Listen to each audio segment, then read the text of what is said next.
used to write the video. Yeah. You don't mind, do you? I cannot do this. I know. Because you're so short. How do I do this? You're gonna grow one day, don't worry. Now I can see. Now you can see? That's right, you can. Now I got my favorite. I see. Yep, you can see now. Hello. Did you bring me my water? Yeah, I'm gonna go bring your water. Could you tell her to hurry up? I am so super thirsty right now. I mean, look at me, I'm just parched. You bigger me. Well, yeah. And go wash your face while you're at it. Go on. Oh, Grandma! Wash your face and bring my water. Okay? I didn't do wash my face. No, you didn't. Come on, get.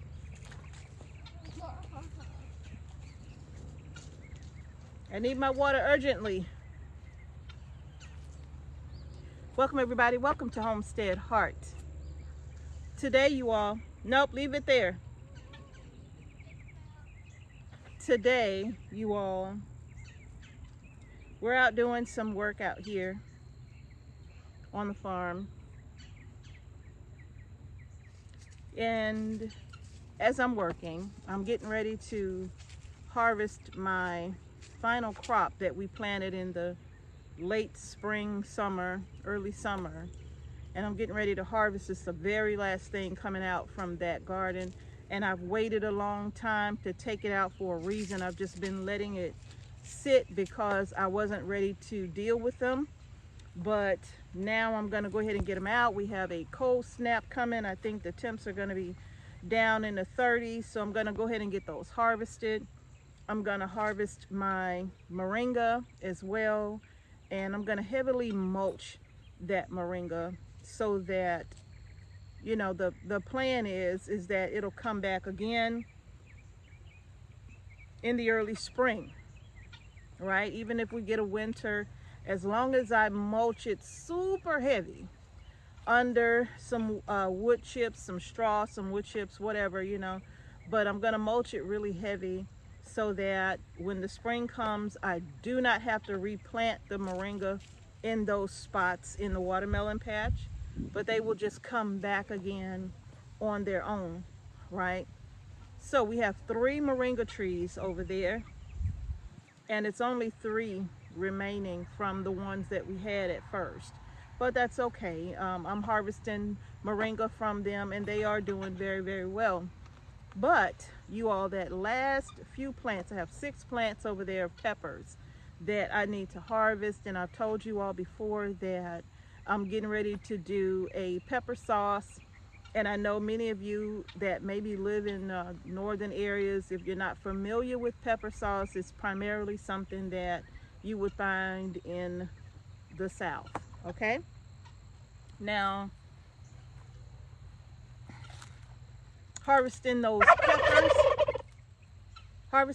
peppers is gonna be a task because it's 6 plants and the peppers are this small, right? They're very small Tabasco peppers. They're not very big at all. So they're very small.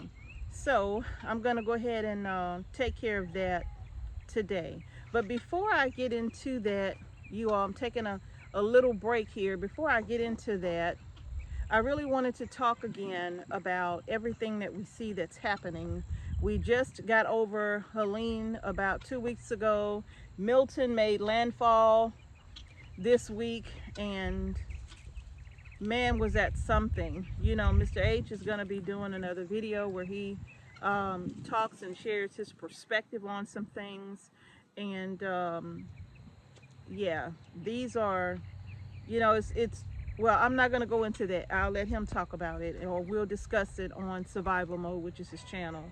So now, if you haven't been over to Survival Mode, when he drops that video, I will go ahead and share the link over here so that many of you who probably can't seem to find that channel, I will just share the link so that you can just click on the link and it'll take you right over, okay? All right.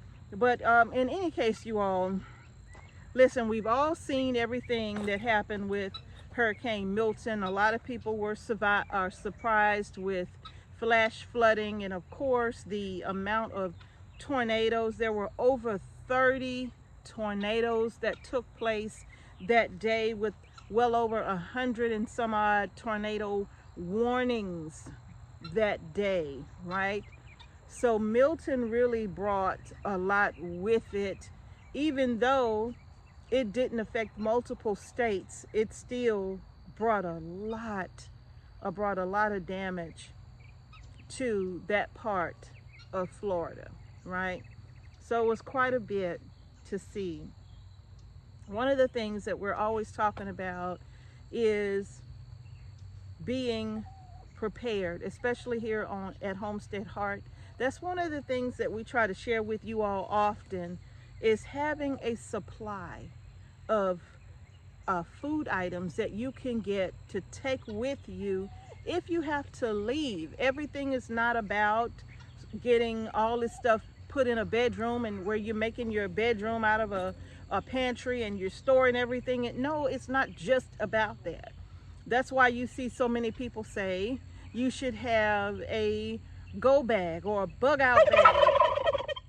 Thank you all. A bug out bag or something if you have to grab and go, right? If you have to grab and go, that's still an emergency supply. And being able to put as many supplies inside of that bag as you can. Did you forget my water?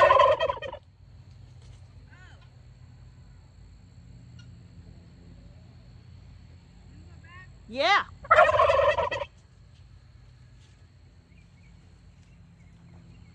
All right, so listen, grabbing as many supplies as you can and making that go bag so that it's always ready, you all.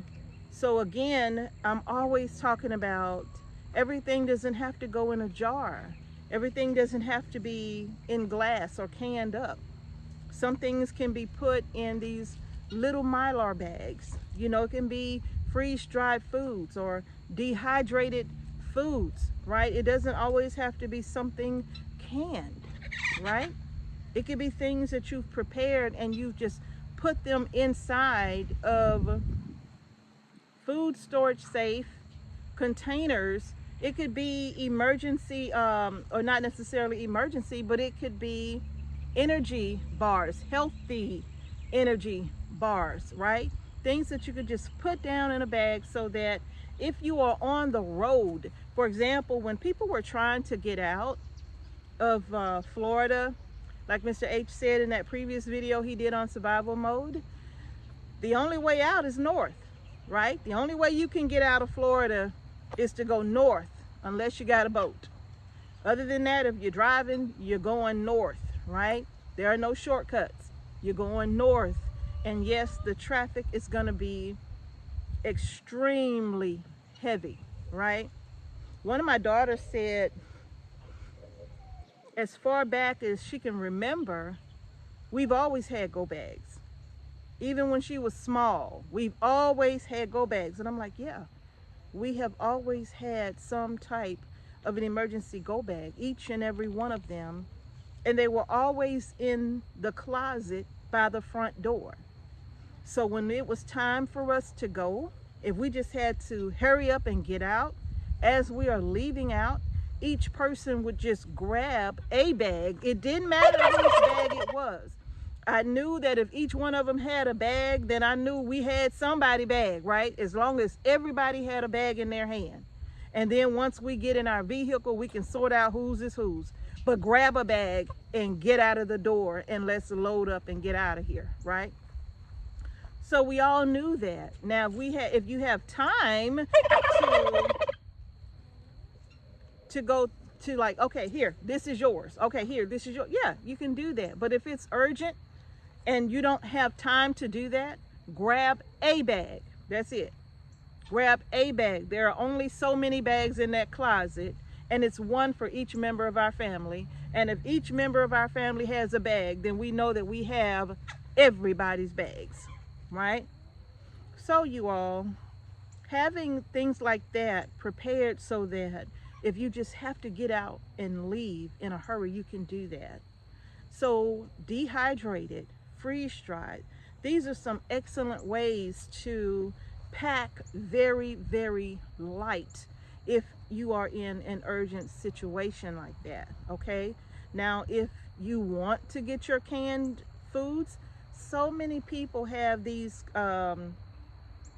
plastic containers, and I think they're kind of bulky and kind of heavy, but they work for some people, right? They work for some people. And I think they hold 12 quarts, but it's a plastic bin that you sit your jars down in, and it has a lid that fastens so that you can just carry that one container, okay? And so if it's 12 jars in there and it's just you, that's 12 meals. If you're gonna load them up into a vehicle, it's just you by yourself, that works, right? But if you got a family of 10, it still may work depending on what you've canned, okay? It still may work depending on what you've canned and how you disperse it with your family to hold you over for a few days, right?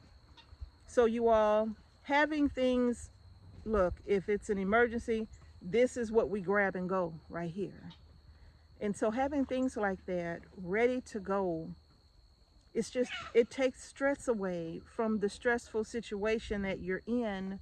It's already stressful when you think about you have to leave your home. Your home is your safe space. That is your safe haven, right? That's your little protected area. So if you have to leave your area that gives you safety or is a source of safety for you, that will make you very uncomfortable.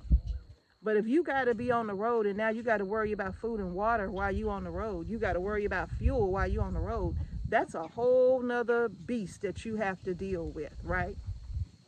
So you all, I'm always so thankful about what we share, being able to share. I'm always so thankful when I feel and I learn from you all that what we share is very helpful to you. And that means a lot to us because that's why we continue to share, because it's helpful to you, okay?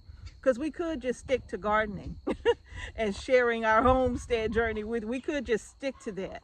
But it's things like this that we feel like we have to share, because even if it just helps a few people, well, that's just a few more people now that it has made a difference in their lives one way or another. Even if it's you sharing it with somebody else who need to hear it. It makes a difference when we share information with one another, you all. So I'm really glad about Azure Standard sponsoring some of our videos, because I'm always sending you all over to Azure Standard to get foods in bulk so that you can do the things that I'm telling you about, right? When it comes to dehydrating a lot of fruit, well, if you went to Azure and bought fruit in bulk, buy a case here and a case there, well, that's a lot of fruit that you are dehydrating. Same with vegetables. A lot of people dehydrate vegetables. I've dehydrated green beans and carrots and bell peppers and onions, and I've done meals in jars with my dehydrated food, seasonings included. Seasonings included. And all I have to do is, because they're dehydrated, all I have to do is boil some water and get some hot water over those vegetables that's in the jar. I always leave enough space. Always leave enough space so that if you had to add hot water to a jar of vegetables, dehydrated vegetables, whatever you have dehydrated, if you had to add hot water to it, you have room in the jar for these things to expand. You're not going to have your quart jar packed to the rim with dehydrated foods, especially if it's something you're going to have to add water to make a meal. You're going to leave space, right? You may have your jar filled up halfway or 3/4 of the way, depending on what it is.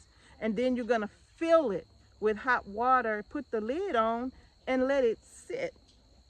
Just let it sit until it rehydrates, and then you can take it out, and now you have yourself a meal, something to eat, you all. Something to eat. So I don't know if this is making sense to you all. Maybe that's a video that I need to do to share with you all about how to make dehydrated meals in a jar for emergency circumstances, and then how to rehydrate those meals, because it's not as hard as you may think. It's not hard at all to do. You're just taking your foods, your dehydrated foods, and putting them together. I've dehydrated navy beans, cooked navy beans, okay? I cook my beans, then I put them in my dehydrator. If you have a freeze dryer, same concept. I put them in my dehydrator. If I have green beans, I will cook them and put them in my dehydrator. Sweet peas, whatever vegetable, put them in your dehydrator and make a meal. Make a meal, and then put that meal in the jar, dehydrated, of course. And then you're going to take it and add your hot water to it and just allow it time to rehydrate, keeping in mind that some vegetables need longer to rehydrate than others. So you're going to have to be prepared to let it sit. And depending on that length of time, it could be an hour or two, depending on what it is. It could be an hour or two, but who cares? If you know you're going to need to eat in a couple hours, then that's something you can start on right now, and then put it to the side so that now when, hey, it's time to eat, your food is rehydrated and ready. Is it going to be the same as taking it straight off the stove? No, it's not. But will it sustain you? Absolutely it will. Okay? So I hope this helps you all. I really hope it helps. Like I said, I'm real glad that AZURE is sponsoring our videos, you know, some of them now. But if they were not sponsoring our videos, I would probably be telling you the same thing like I've been telling you all these years. I've been telling you all these years the same thing. You know, we have really, AZURE Standard has been such a blessing to us, really. AZURE Standard has been such a blessing to us because of the variety of food items that they offer. They offer such a vast variety that you can literally complete a pantry from them. You literally can. Maybe just a few things they may not have available, but for the most part,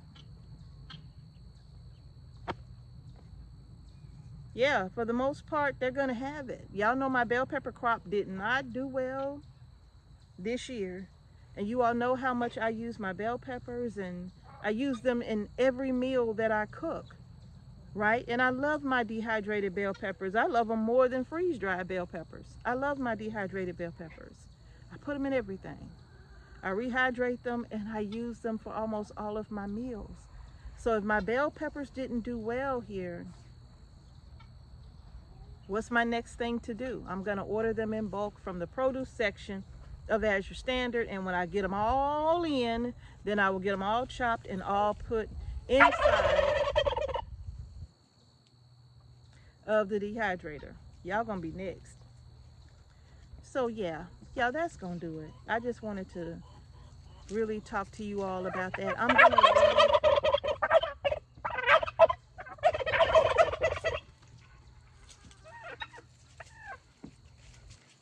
Thank you so much for my water, because I am so thirsty. Thank you for telling her to bring me some water. Did I get a splash of lime? I know it's good too.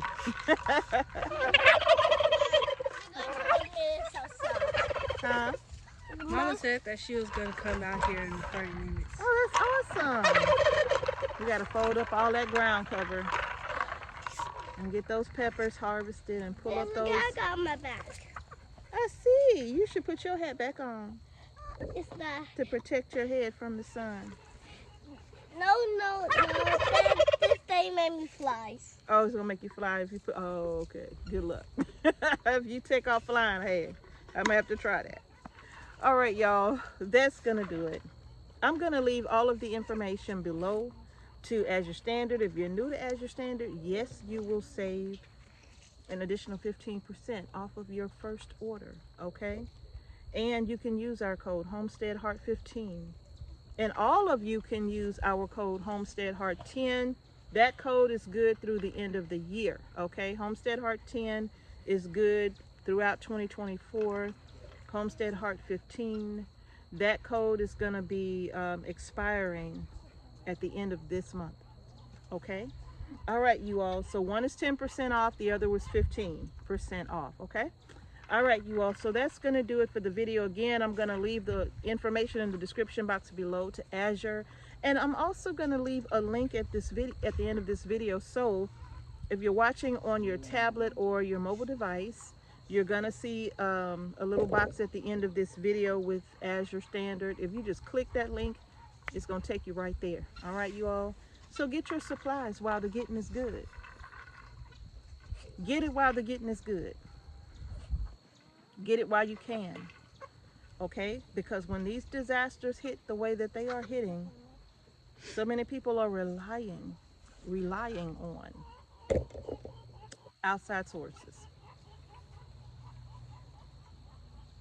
But the believers rely on God and the work of their own hands. Okay? All right, y'all. Thanks for watching Homestead Heart. Peace and blessings to each and every one of you. And I'm going to see you all in the next video.